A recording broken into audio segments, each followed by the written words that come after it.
نبی رحمت علیہ الصلاۃ والسلام نے صحابہ کرام علیہم رضوان کے سامنے گزشتہ امتوں کے احوال ذکر فرمائے کہ ایک ہزار سال ان کی عمریں ہوتی تھیں، 1500 سال تک وہ زندہ رہتے تھے۔ تو صحابہ کے دلوں میں تجسس پیدا ہوا کہ اگر عمر 1000 سال ہوگی تو نماز بھی تو 1000 سال ہی پڑھیں گے نا، اگر عمر 1500 سال ہوگی تو روزے، عبادتیں، یہ سارے کام بھی تو بڑے زیادہ کرتے ہوں گے۔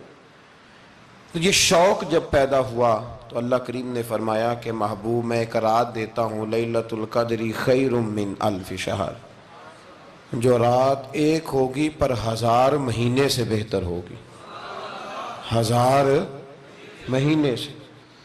یہ رات اگر کسی کو میسر آ جاتی ہے اور پھر وہ صدق دل کے ساتھ، یعنی توجہ کے ساتھ، انہماک کے ساتھ، احتساب کی نیت سے، گناہوں کی معافی کی نیت سے اگر وہ اس رات کا قیام کرتا ہے، عبادت کرتا ہے، ذکر کرتا ہے، دعا کرتا ہے، تو محبوب کریم علیہ السلام نے وعدہ فرمایا ہے کہ اللہ اس کے پچھلے سارے گناہوں کو معاف فرما دے گا۔ دین، شریعت، قرآن، اسلام یہ بحث کرنے نہیں آیا دنیا میں۔ علماء جو بحث کرتے ہیں وہ توضیحات کے لیے، تشریحات کے لیے، تفاسیر کے لیے، وہ ان کا مقام ہے، لیکن ہم جو عوام بحث کرتے ہیں تو سمجھ لیں کہ دین بحث کرنے کے لیے نہیں آیا، دین تو عمل کرنے کے لیے آیا، اس پر عمل کیا جائے گا، عمل کی کوشش کی جائے گی۔ اور قرآن مجید نے کہا من عمل صالحا من ذکر او انثی، جو کوئی بھی اچھے عمل کرے چاہے وہ مرد ہو یا عورت ہو، وَهُوَ مُؤْمِنٌ، شرط یہ ہے کہ وہ مومن ہو، فَلَنُحْيِيَنَّهُ حَيَاةً طَيِّبَةً، فرمایا ضرور ہم اسے پاکیزہ زندگی عطا فرما دیں گے۔ جو عمل والے لوگ ہوتے ہیں انہیں اللہ کون سی زندگی دیتا ہے؟ حیات طیبہ، پاکیزہ زندگی۔ اللہ پاک، صاف ستھری، غلاظتوں سے پاک زندگی دیتا ہے جو بندہ عمل کرتا ہے۔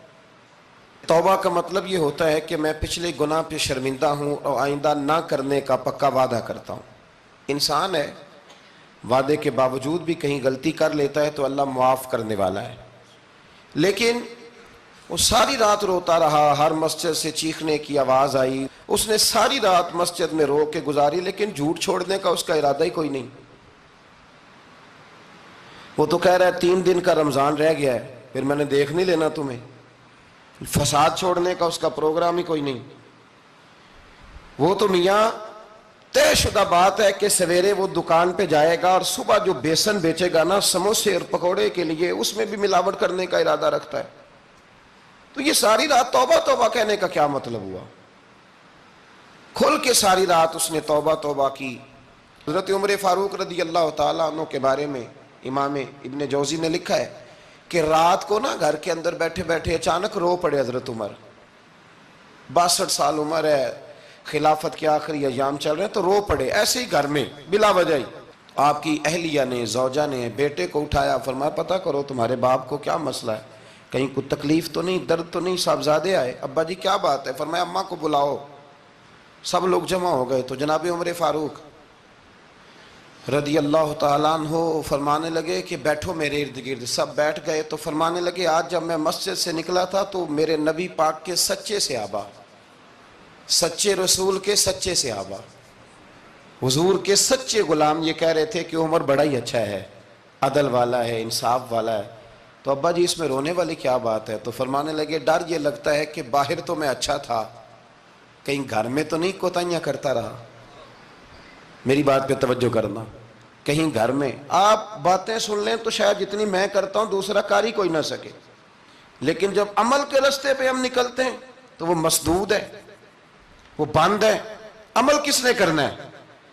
آپ کوئی آیت پڑھیں تو یہاں غلطی نکالنے والے 20 لوگ مل جائیں گے، 20 لوگ، لیکن اس آیت پہ عمل کرنے والے کتنے ملیں گے؟ تو حضرت عمر فاروق رو رہے تھے، کہنے لگے کہیں تمہارے حقوق تو نہیں پامال کرتا رہا؟ تو آپ کی اہلیہ نے جب سنا تو وہ کہنے لگی عمر مجھے تو بڑا پرانا شکوہ ہے، آپ کا جاہ و جلال اتنا تھا میں بات نہیں کر سکی۔ عمر تم نے سارا دن مسجد میں گزار دیا اور ساری رات نقاب اوڑھ کے مدینے کی گلیوں میں گزار دی، میں تو زندگی کی کوئی خوشی دیکھ ہی نہیں سکی۔ چاہ تو میرے اندر بھی تھے نا کہ میرا شوہر کچھ گھڑیاں بیٹھتا، کہیں مجھے لے کے جاتا، تو میں تو کچھ نہیں دیکھا، مجھے بڑا شکوہ ہے۔ تو حضرت عمر کہنے لگے چل اللہ کی رضا کے لیے معاف کر دے۔ بھئی معافی بیوی سے نہیں مانگی جا رہی، معافی اپنی غلطی کی مانگی جا رہی، یہ سمجھ لیں۔ بیوی کے لیے تو خاوند کا بہت بڑا مقام ہے نا، لیکن یہاں غلطی کس بات کی ہے؟ اپنی کمزوری پر غلطی کا اعتراف کر کے معذرت کا سوال کیا جا رہا ہے۔ تو حضرت عمر کہنے لگے معاف کر دے، تو اہلیہ کہنے لگی میں نہیں معاف کرتی، میری شرط پوری کریں۔ فرمایا وہ کیا؟ فرمانے لگی قیامت میں جب اللہ آپ کے لیے جنت کا حکم دے گا تو آپ میری سفارش کریں گے اللہ کی بارگاہ میں؟ سفارش کریں گے کہ یا اللہ مجھے کپڑے دھو کے دیتی تھی، میری عزت کی حفاظت کرتی تھی، میرے بستر کو پاک رکھتی تھی، کہیں گے؟ تو حضرت عمر فرمانے لگے تیرے ساتھ وعدہ رہا، رب نے اگر عمر کو اپنے فضل، اپنے کرم اور اپنے محبوب کے صدقے جنت دی تو عمر تیرے بغیر جنت میں نہیں جائے گا۔ عمل کا رستہ، عمل کا رستہ دیکھیں نا، 2 دفعہ استاد بات کرتا ہے، 2 دفعہ، اور کوئی زیادہ، ایک تو ہے نا کہ ایم اے اور جناب ایم ایڈ اور ایم فل اور پھر پی ایچ ڈی قسم کا استاد، ایک وہ جو matric P T C teacher ہے نا، وہ 2 دفعہ اسٹوڈنٹ کو کام کہے تو تیسری دفعہ وہ ناراض ہو جاتا ہے، کہتا ہے میں 2 دفعہ کہا ہے۔ بچے کو آپ 2 دفعہ کہتے ہیں اور اگر تیسری دفعہ کہنا پڑے تو غصہ آتا ہے نہیں آتا؟ بھئی تو نے اتنی دفعہ کہا ہے، تو سمجھ نہیں رہا بات کو۔ اور اگر اللہ کریم قرآن مجید میں سینکڑوں دفعہ کہے نماز پڑھو، سینکڑوں دفعہ، اور یہ بہانے کر رہا ہے، یہ بھی پروگرام بنا رہا ہے، پھر کہتا ہے میں بے چین رہتا ہوں، میں بے قرار رہتا ہوں۔ عمل کا رستہ اس کو اختیار کریں، آپ سکون میں رہیں گے۔ بد عمل آدمی اور بے عمل آدمی یہ ہمیشہ پریشان رہتے ہیں، ہمیشہ۔ عمل کریں، توبہ کریں تو پھر بدل جائیں، پھر تبدیلی آئے، اور یہ کوئی مشکل کام نہیں، جو بدلنے والے تھے وہ بدل گئے، بڑا کچھ کرتے تھے پر پھر وہ لوگ بدل گئے۔ حضرت فضالہ رضی اللہ تعالیٰ عنہ کہتے ہیں کہ میں بڑا دلدادہ تھا عورتوں کا، اور میرا ماحول یہ تھا کہ میں قتل بھی کر لیتا تھا، معاذ اللہ چوری بھی کر لیتا تھا، اور رات میری طبیعت تھی معاذ اللہ نہیں سے نئی عورت کے پاس جانا۔ کہتے ہیں ابو جہل نے اعلان کیا کہ جو نبی پاک علیہ السلام کا سر اقدس معاذ اللہ کاٹ کے لائے گا، نقل کفر، کفر نہ باشد، 100 سرخ اونٹ انعام ملے گا۔ تو میں نے ارادہ کر لیا کہ میں بہت سارا انعام حاصل کروں گا۔ قرآن مجید میں نا اللہ فرماتا ہے کہ بہت سارے لوگ ایسے ہیں جنہیں اگر میں رزق میں کشادگی دے دوں، زیادہ پیسے دے دوں، فرمایا باغی ہو جائیں، وہ سرکش ہو جائیں۔ یہ بہت سارے لوگوں کو جو اللہ تبارک و تعالیٰ اعتدال میں رکھتا ہے تو یہ ان کے لیے بہتر ہے۔ ہر بندہ دولت کے ہوتے ہوئے نیک ہو سکتا، تو یہ اللہ اگر رکھتا ہے نا اعتدال میں تو شکر کرے اللہ کا، ورنہ تو لوگ عیاشیاں کریں، پتہ نہیں کیا کچھ کر گزرے۔ تو حضرت فضالہ کہتے ہیں کہ میں نے خنجر تیار کیا اور میں نے بغل میں اس کو چھپایا، اوپر میں نے چادر اوڑھ لی۔ اب مجھے پتا تھا ظہر کی نماز کے بعد نبی پاک صلی اللہ علیہ وسلم طواف کعبہ کے لیے، بیت اللہ شریف کے طواف کے لیے جاتے ہیں۔ کہتے ہیں میں بھی اس طرف بڑھا، رستے میں نا وہ خاتون جس کے گھر میں نے رات آنا تھا، میں نے دروازے پہ دستک دی، میں نے کہا کہ تیار رہنا، تیار رہنا، آج میں بڑے پیسے لے کے آؤں گا۔ اسے میں نے یہ کہا اور پھر میں چلا گیا بیت اللہ شریف کا طواف کرنے۔ کہتے ہیں اللہ کے محبوب بھی طواف کر رہے تھے تو میں نے بھی طواف شروع کر دیا۔ ارادہ یہ تھا کہ جہاں نبی پاک علیہ السلام میرے قریب سے گزریں گے تو موقع پا کر میں حضور کے جسم اقدس پر خنجر کھونپ دوں گا اور معاذ اللہ شہید کر دوں گا۔ کہتے ہیں حضور ایک دفعہ بھی میرے پاس سے گزرے تو میں ہمت نہ کر سکا، دوسری دفعہ بھی پاس سے گزرے تو میں ہمت نہ کر سکا، تیسری دفعہ بھی گزرے تو میں ہمت، نبی کریم صلی اللہ علیہ وسلم 2-3 دفعہ گزرے تو فرماتے ہیں کہ مجھے موقع نہ ملا، اس لیے کہ حضور فرماتے ہیں اللہ نے روب کے ساتھ میری مدد فرمائی، دشمن پر میرا روب طاری ہو جاتا ہے۔ فرماتے ہیں جب چکر پورے ہو گئے تو محبوب کریم نہ چھٹے چکر پہ فرمانے لگے فضالہ چکر ایک رہ گیا ہے، بے خبر ہو جو غلاموں سے وہ آقا کیا ہے، ایک پھیرا رہ گیا ہے۔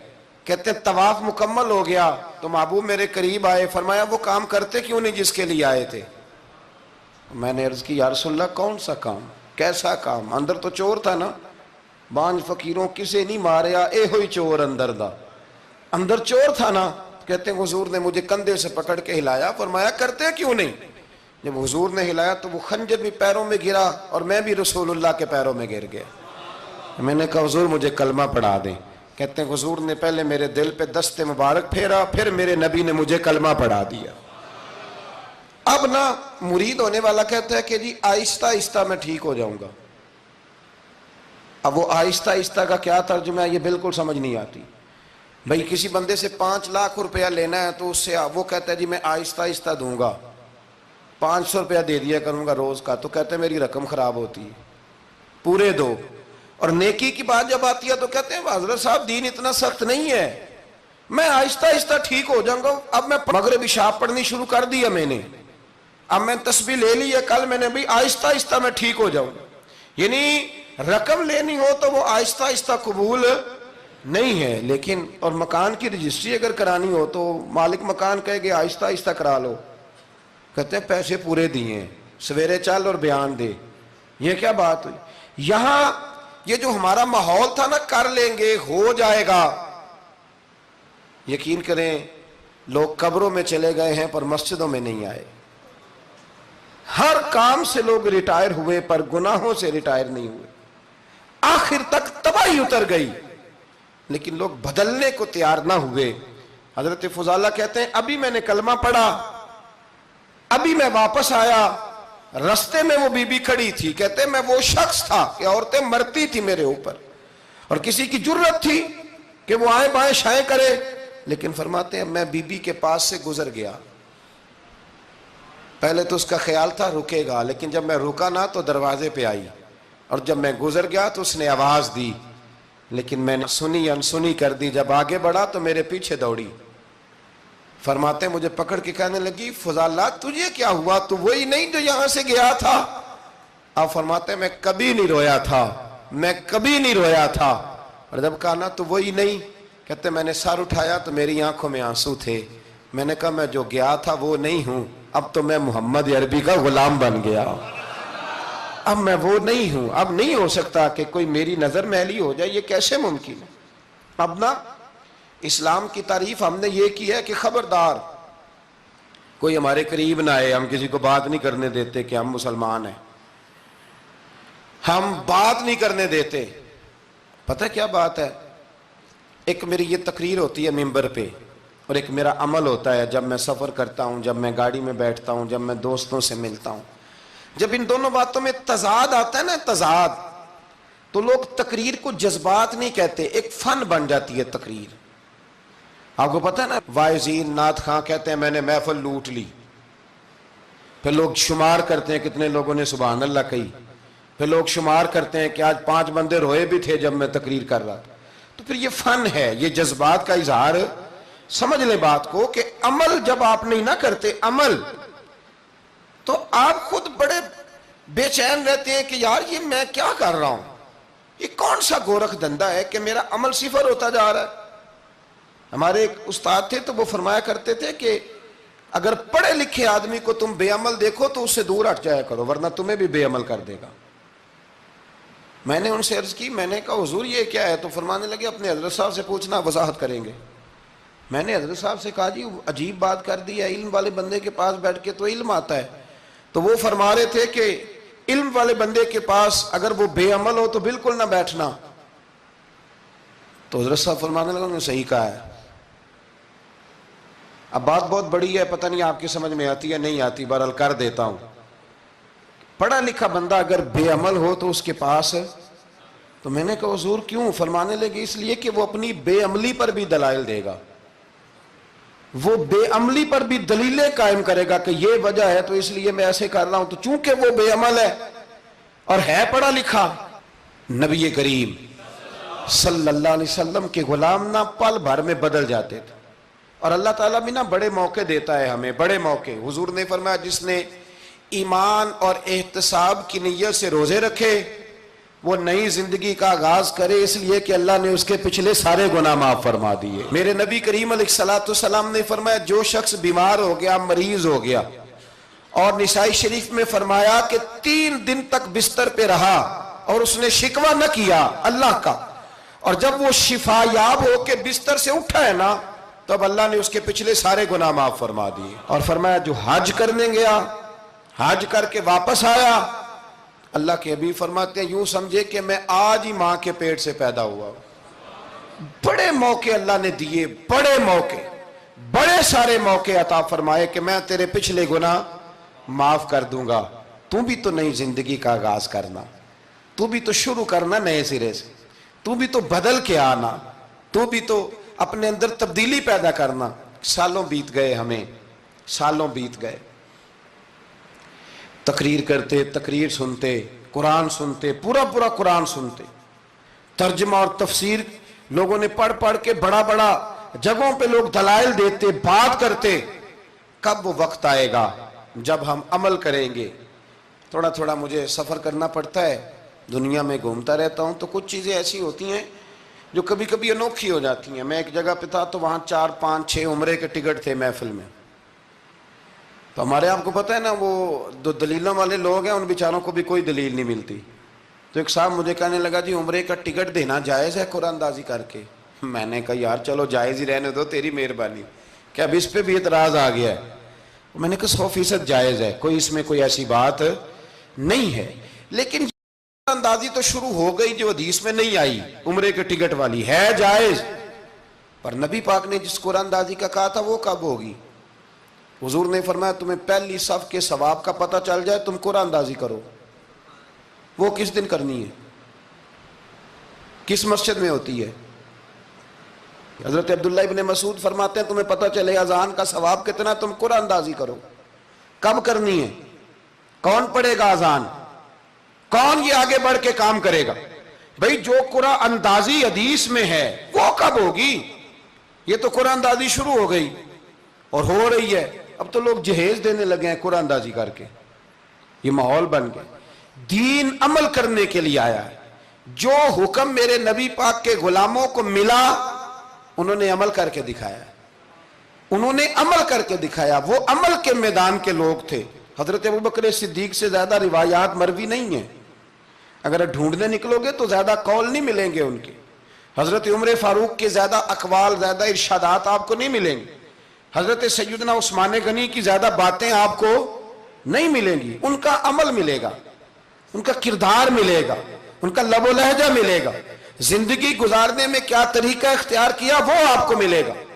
اب تو وہ لوگ رخصت ہو گئے جن کے عمل سے لوگ زندگی پکڑتے تھے، عمل سے، کردار سے۔ تو عمل کا رستہ کب اختیار کریں گے؟ آگے کب بڑھیں گے؟ میرے رسول کریم صلی اللہ تعالی علیہ وسلم کے غلام عمل کرتے تھے، اور جب عمل کرتے تھے پھر اس کا رزلٹ آتا تھا۔ یاد رکھنا، رزلٹ نیتوں کا آتا ہے، ارادوں کا آتا ہے، عمل کا آتا ہے۔ گفتگو کا رزلٹ، آپ بڑا اچھا سبق سنا لیں تو پیپر نہ دیں تو پاس ہوں گے کہ فیل؟ آپ تو کہہ رہے تھے وہ مجھے سارا ہی آتا تھا۔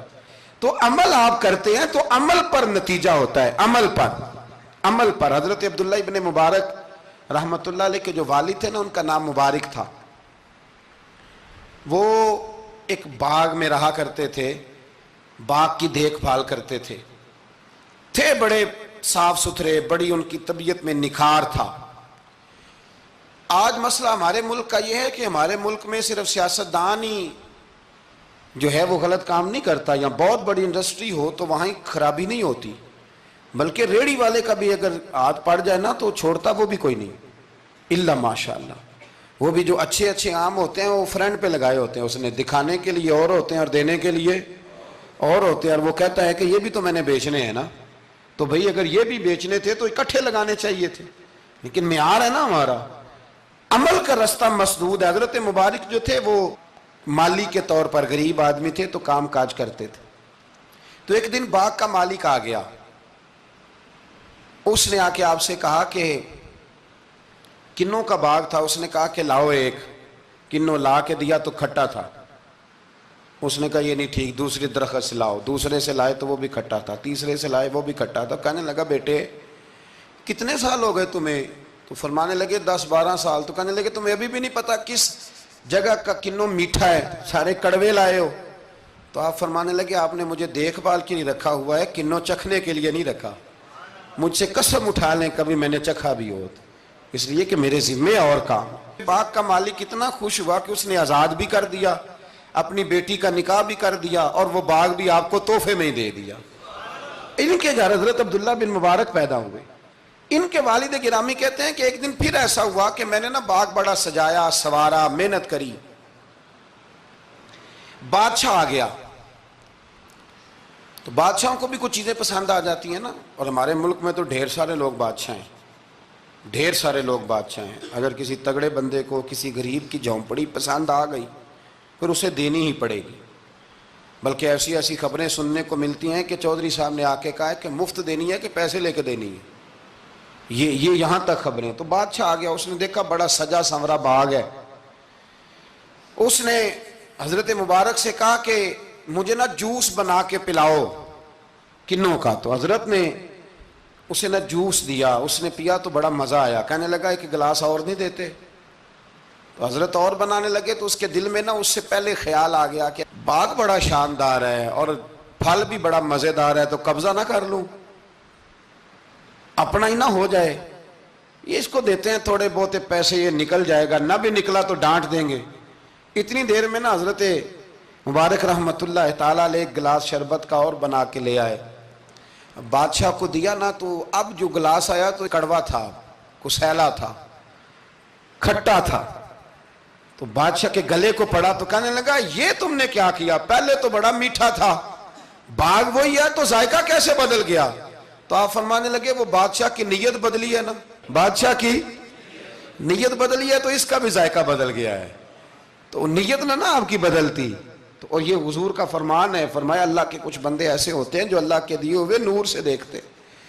کہا آپ کی نیت بدل گئی تو اس کا ذائقہ بدل گیا۔ اب بادشاہ نے دل میں کہا نہیں یار، بندہ کہہ تو ٹھیک ہی رہا ہے، یہ تو اس کی محنت سے اللہ نے پھل دیا ہے، مجھے ایسا نہیں کرنا چاہیے۔ تو حضرت دوڑ کے گئے تو دوسرا جوس کا گلاس بنا کے لائے، اب دیا تو میٹھا تھا، کہنے لگا اب کیا ہوا؟ فرمانے لگے آپ کی نیت ٹھیک ہو گئی ہے تو رب نے ذائقہ بھی ٹھیک کر دیا ہے۔ نبی پاک علیہ السلام نے فرمایا اللہ تو تیرے گمان کے قریب رہتا ہے، تیرے گمان کے۔ یہ میں بچوں کو نا تھوڑے دن پہلے میں انہیں کہہ رہا تھا دین میں آگے بڑھنے کے لیے کوئی سیاست نہ کرنا، کوئی چکر نہ چلانا۔ میں نے چکر چلانے والے لوگ ہمیشہ پیچھے رہ جانے والے دیکھے۔ تھوڑا کر لینا پر اتنا کرنا جتنا مخلص ہو کے ہو سکے۔ کوئی چکر چلانا، کسی کھاتے میں پڑنا، اس سے بچنا، نہ پیچھے رہ جاؤ۔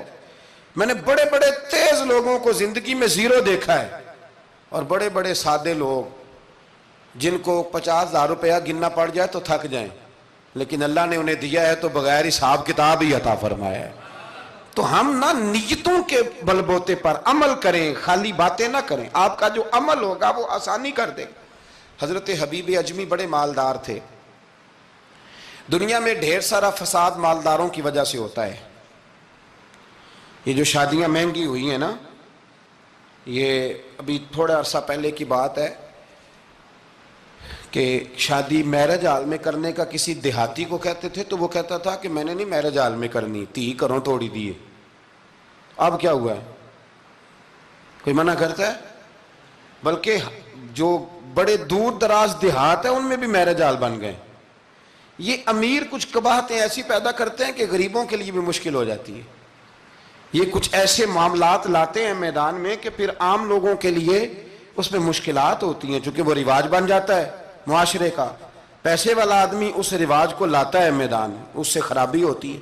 اور پھر میرے غریب کا یہ حال ہے کہ امیر کو رسم چھوڑ دے تو چھوڑ دے، غریب کو قرضہ اٹھانا پڑے، چھوڑنی کوئی شے نہیں اس نے، جو مرضی ہو جائے، اس نے کوئی چیز پیچھے نہیں ہونے دینی۔ حضرت حبیب اجمی بڑے مالدار تھے تو وہ کاروبار کر یہ مالدار لوگ جو ہوتے ہیں نا، یہ تو کہتے ہیں پیسے کو پیسہ ہے نا، کتنا مشہور ہے جملہ، پیسے کو پیسہ۔ تو یہ پھر مارکیٹ میں پیسہ پھینکتے ہیں تو یہ پیسہ کھینچنے کے لیے پیسہ پھینکتے ہیں، پھر ایک دوسرے کو کہتے ہیں تیری وجہ سے مہنگائی ہوئی ہے، تیری وجہ سے مہنگائی ہوئی۔ حالانکہ مہنگائی کسی کی وجہ سے بھی ہوتی کس کے لیے؟ غریب کے لیے۔ مطلب پیٹرول مہنگا ہوا تو کرایہ بڑھ گیا بس کا، لیکن پیٹرول سستا ہوا تو کبھی کرایہ بھی سستا ہوا ہے، اس نے ادھر ہی رہنا ہے۔ تو مہنگائی کس بیچارے کے لیے ہوئی؟ غریب کے لیے، جس نے گھر جانا ہے نا، اس نے گھر جانا ہے۔ ابھی ہمارے ایک بچے نے جانا تھا تو سفر لمبا تھا تو کہہ رہا تھا 1000 روپیہ میرے پاس ہے پر کرایہ 1500 لگتا ہے. ابھی بھی لوگ حساب کرتے ہیں اور پھر سوچتے ہیں کہ رستے میں شے کوئی نہیں کھانی، اس لیے کہ پھر کرایہ کہاں سے دوں گا، مینج کر کے رکھتے ہیں. یہ خدمت ہوتی ہے نا علماء کی، حفاظ کی.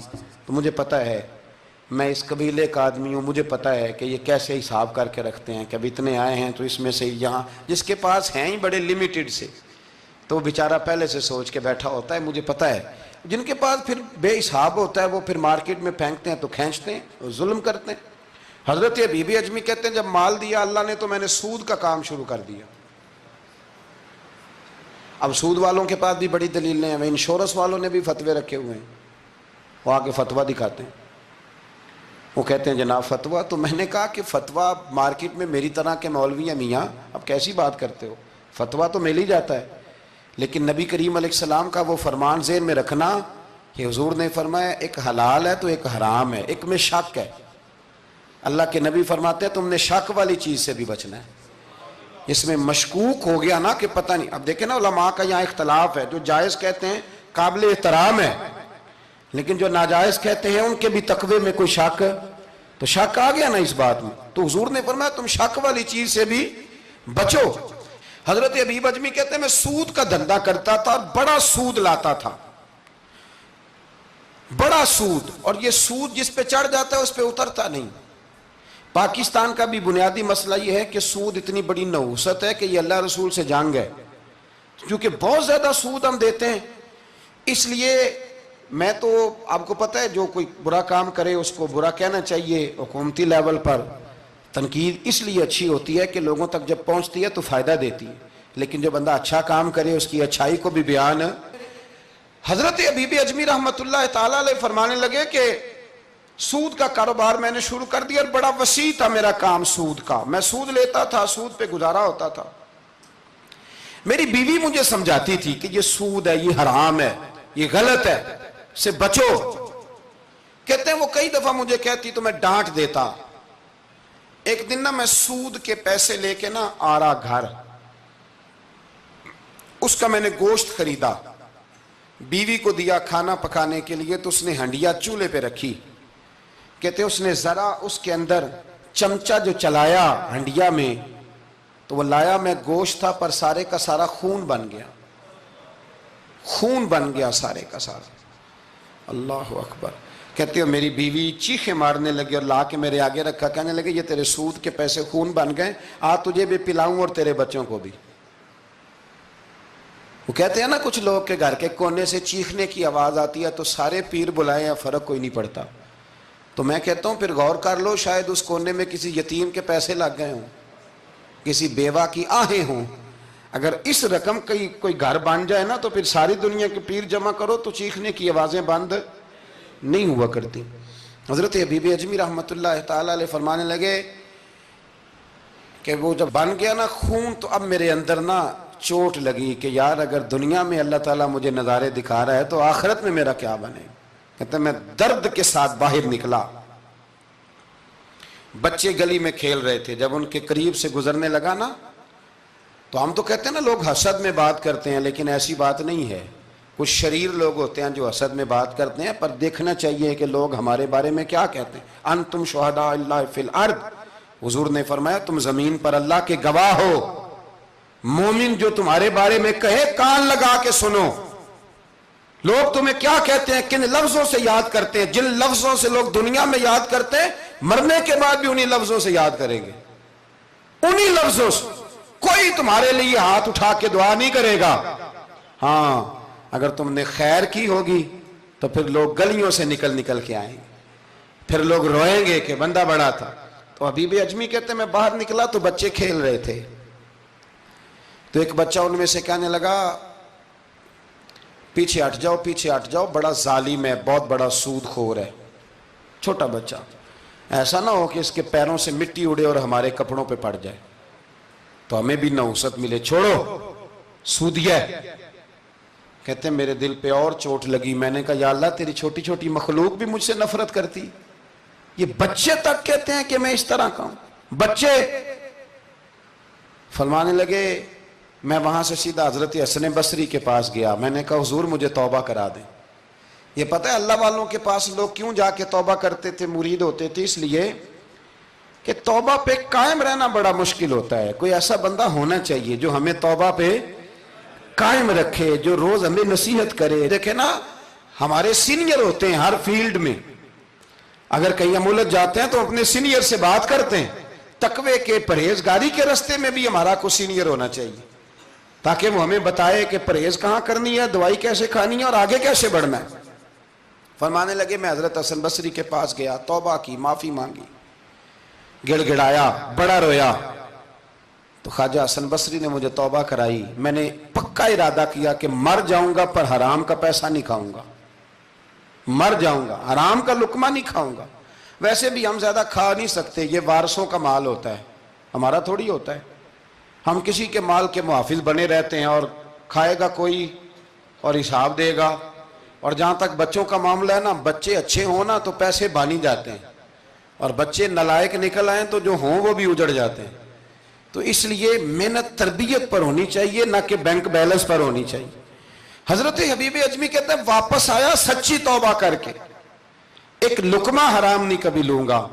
ابھی وہ بچے وہیں کھیل رہے تھے جن کے پاس سے میں گزر کے گیا تھا. کہتے ہیں واپس آیا تو وہیں کھڑے تھے. انہی بچوں میں سے وہی بچہ دوبارہ بولا, کہنے لگا پیچھے ہٹ جاؤ, پیچھے ہٹ جاؤ, اللہ کا ولی آ رہا ہے.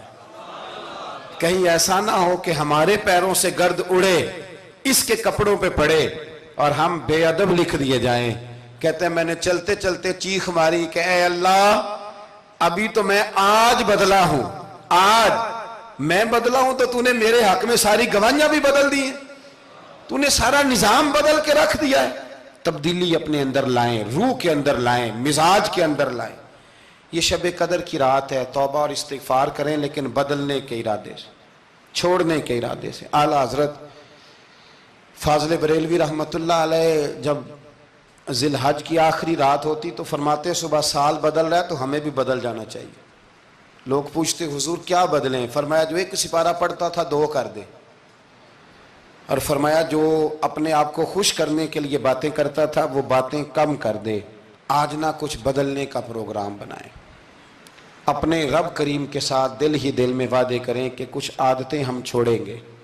یہ غلط بات ہے کہ عادتیں چھوٹا نہیں کرتی. حضور عادتیں تو بدلنے آئے ہیں دنیا میں, عادتیں بدل جایا کرتی. اپنے آپ کو بدلیں اور اپنے اندر تبدیلی پیدا کریں, پھر خدا کے رزلٹ کا انتظار کریں, پھر دیکھیں اللہ کس طرح کے فیصلے فرماتا ہے.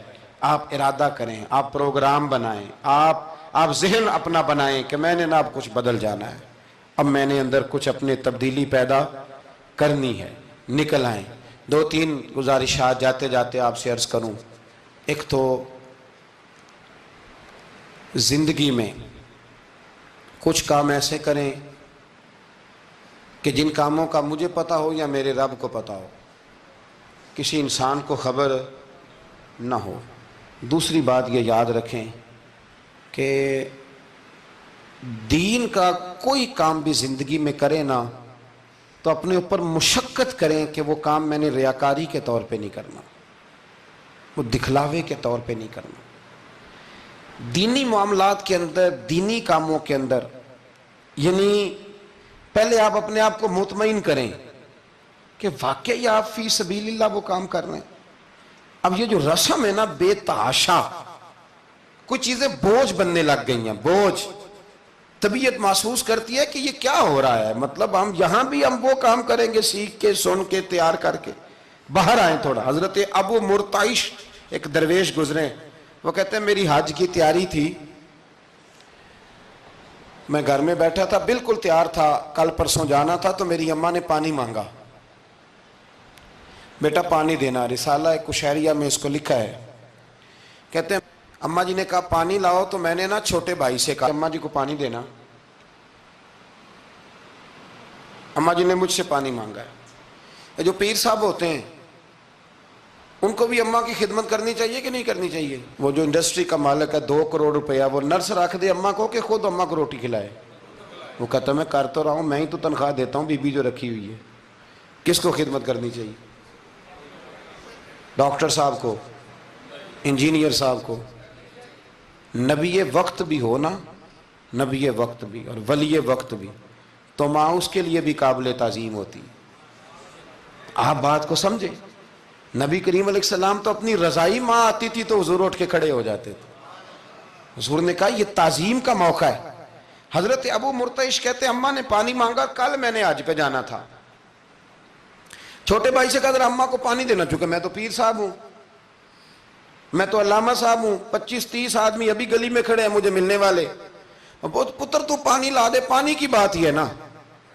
کہتے ہیں فوراً میرے دل میں خیال آیا کہ سینکڑوں میل کا سفر حج کا پیدل کرنا ہے، اس کے لیے تیرا نفس تیار ہے، اور یہاں سے اٹھ کے وہاں مٹکے سے پانی ڈالنے جانا ہے اماں کے لیے، اس کے لیے ذہن تیار نہیں۔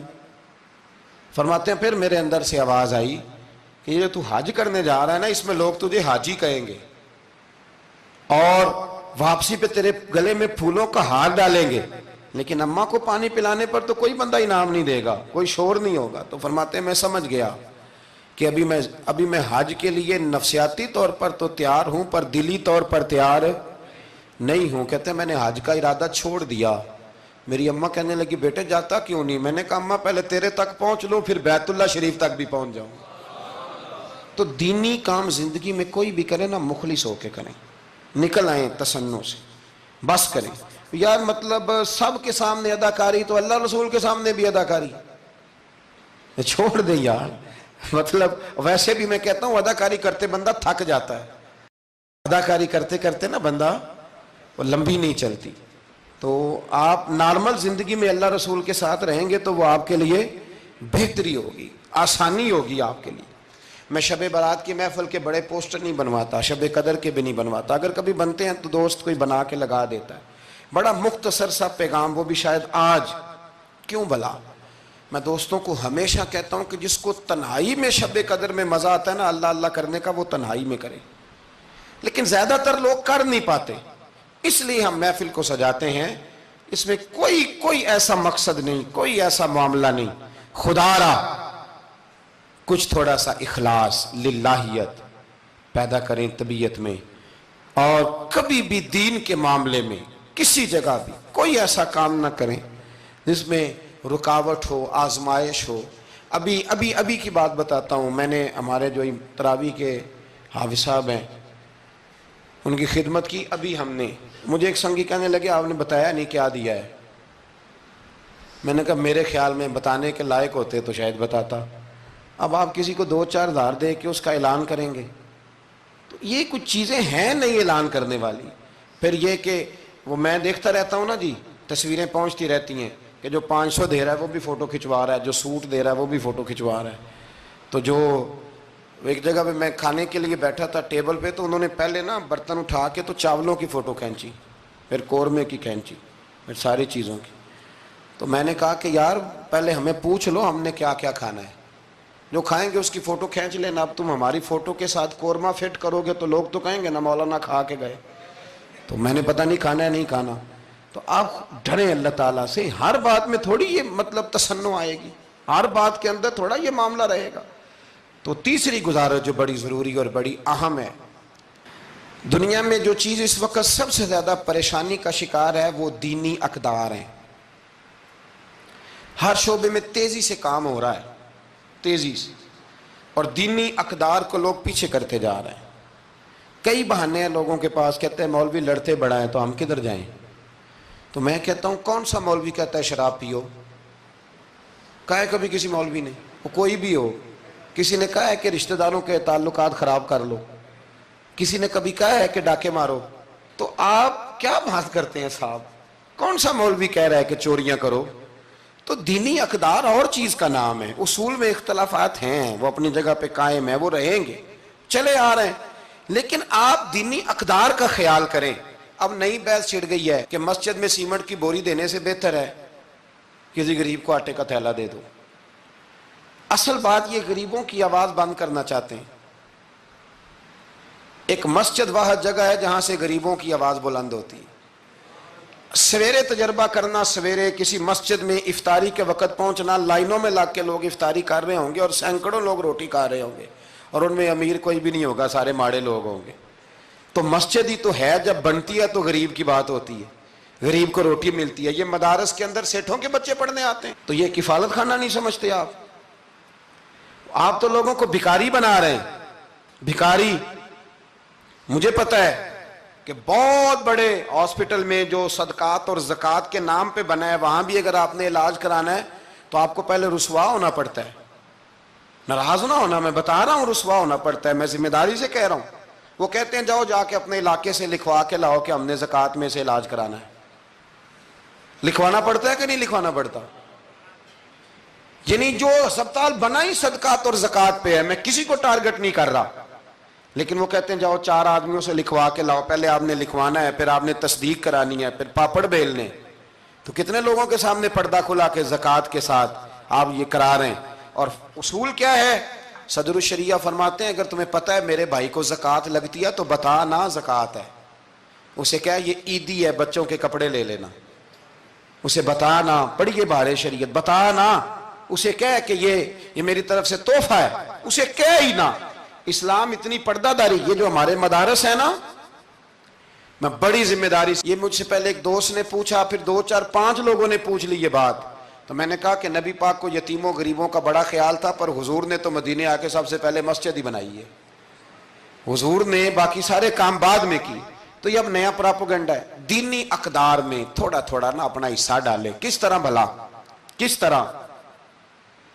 جب بہت سارے لوگ دین کے مخالف بات کر رہے ہوں تو آپ ایک آواز صرف بلند کر دیں کہ نہیں یار ایسی کوئی بات نہیں ہے، دین کل بھی قابل عمل تھا، آج بھی قابل عمل ہے، قیامت تک قابل عمل رہے گا۔ آپ اپنا حصہ ڈالیں، وہ چندے دینے وہ باقی معاملات بڑے بعد کے ہیں، لیکن میں سمجھتا ہوں سب سے زیادہ جس چیز کی ضرورت ہے وہ یہ ہے کہ ہم دین کے نمائندے بنیں۔ اب نہ 50 لوگ دین مخالف بات کر رہے ہوتے ہیں، پر ایک بھی اٹھ کے کہتا نہیں کہ یار یہ آپ ٹھیک نہیں کہہ رہے، یہ بات غلط ہے، یہ درست نہیں ہے۔ میں آپ سے گزارش کروں گا، وہ آپ کسی میدان میں بھی ہیں، کسی چوک میں بیٹھے ہیں، سوشل میڈیا پہ بیٹھے ہیں، کہیں بھی بیٹھے ہیں، آپ اپنے دین کے نمائندے بنیں۔ اس تیزی کے ساتھ لبرل لوگ دین کو بدنام کرتے ہیں، اس تیزی کے ساتھ نظام کو چلاتے ہیں، اتنی خرابی پیدا کرتے ہیں کہ آنے والی نسل دین بیزار ہوتی جا رہی، دین بیزار، یعنی بچے خوف کھاتے ہیں مسجد کے، مدرسے کے، مولوی کے نام سے خوف کھاتے ہیں۔ اور خدا کے بندو، جس بندے نے پاکستان بنایا تھا نا، خواب دیکھا تھا، وہ بندہ اس دور میں پی ایچ ڈی تھا جب پی ایچ ڈی بندے چراغ لے کے نہیں ملتے تھے۔ اقبال نے اس زمانے میں پی ایچ ڈی کی جب پی ایچ ڈی پتہ نہیں شاید خال خال ہوتی تھی۔ وہ ڈاکٹر بھی تھے، وہ شاعر بھی تھے، فلسفی بھی تھے، ادیب بھی تھے، بہت بڑے منطقی تھے اقبال۔ اور ردیف قافیہ، مجھے تھوڑی سی دلچسپی ہے شاعری سے، پر میں دنگ رہ جاتا ہوں جب اقبال کو پڑھتا ہوں کہ پتہ نہیں لفظ اس بندے کے سامنے ہاتھ جوڑ کے کھڑے رہتے تھے ہمیں استعمال کر، لیکن اس بندے نے علامہ کہلانا پسند کیا۔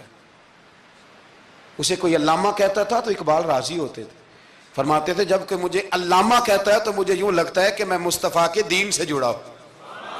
وہ پسند کرتے تھے یہ بات کہنا، پسند کیا اس شخص نے یہ، آپ سمجھے، سرما تھا میری آنکھ کا خاک مدینہ و نجف، یہ پسند کیا اس بندے نے یہ بات کہنا، اس نے پسند کیا اپنے آپ کو رسول اللہ صلی اللہ علیہ وسلم کا غلام کہنا۔ آپ سمجھے، نہ جہاں میں کہیں بھی امان ملی، جو امان ملی تو کہاں ملی، کہنے لگے میرے جرم خانہ خراب کو تیرے عفو بندہ نواز۔ تو اس لیے دین کے آپ محافظ بنیں، اور میرے سے زیادہ آپ کی آواز بلند ہوگی۔ جب ایک سٹوڈنٹ پینٹ شرٹ پہن کے دین کی بات کرے گا تو لوگ کہیں گے نہیں رمق ہے، اس کو یہ کہہ کے بند نہیں کریں گے تو مولوی ہے تیری۔ تو میں آج شب قدر میں آپ سے گزارش کرتا ہوں، میں منت کرتا ہوں، اب نہ بڑی تباہی ہو گئی ہے، میری نسل کے آنے والے بچے دین بیزار ہو گئے، وہ ڈرتے ہیں، شب قدر کی راتوں میں مسجدوں میں نہیں آتے، شب برات کی راتوں میں مسجدوں میں نہیں آتے۔ ایک تیزی سے جال پھینکا گیا ہے اور کافر اس میں کامیاب ہے۔ خدا را واپس لوٹو، اپنے دین کے نمائندے بنو۔ اقبال کہا کرتے تھے میری زندگی کا مقصد تیرے دین کی سرفرازی، میں اسی لیے مسلمان، میں اسی لیے نمازی۔ کہنے لگے یا رسول اللہ میں مسلمان بھی اس لیے ہوں کہ میں دین کی بات کروں گا، اور نماز بھی اس لیے پڑھتا ہوں کہ تیرے دین کا جھنڈا بلند ہوگا، پر دین نبی دا وانگ یتیمہ رووے تے کرلاوے، تے آکھے میں کتھوں لبا عمر بہادر جڑا مینوں سینے لاوے۔